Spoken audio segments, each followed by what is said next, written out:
Oh boy. So I guarantee you guys, if the owners of these roofing companies were to stop buying this made in China junk nails, super cheap,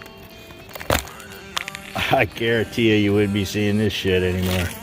Not when you had to pay for good quality. You had to pay for good quality nails. Boy, you ain't using that many. Well, I got sent all the way out here. I'm out in Elmira, Ontario. I don't even know where that is. Past Cambridge and Guelph and all that stuff. But I'm here to fix, or sorry, not fix, replace. So I'm here to replace this entire roof here, this lower roof, because it got leaks. Now, this roof's brand new. The roof's brand new. You know why I'm here to fix this? All because of this. Bad nail placements. That's why I'm here. This is why this roof is leaking. Leaking like a sieve, actually. The reason why it was actually leaking really bad, like worse than your regular average rainfall, this trough, I just put these brackets in, by the way. So this trough was hanging off and filled right to the rim with water.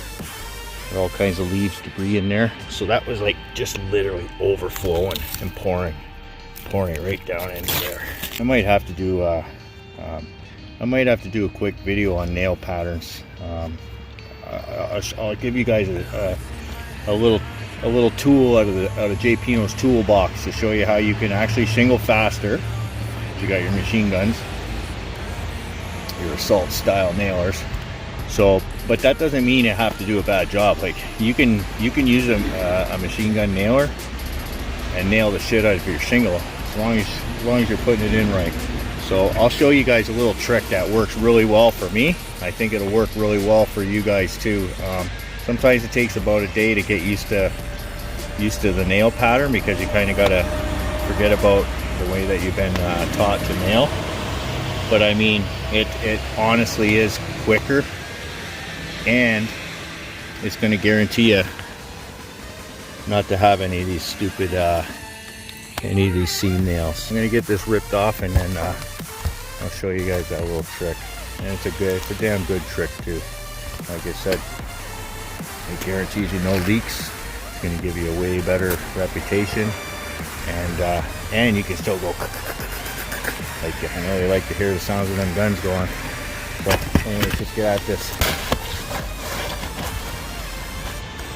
Okay guys, so when you're nailing your shingles,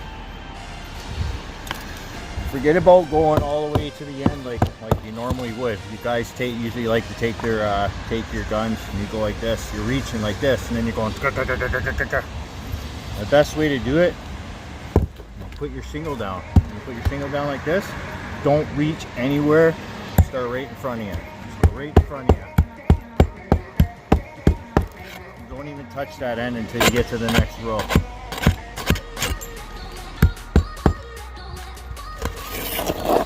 Do that.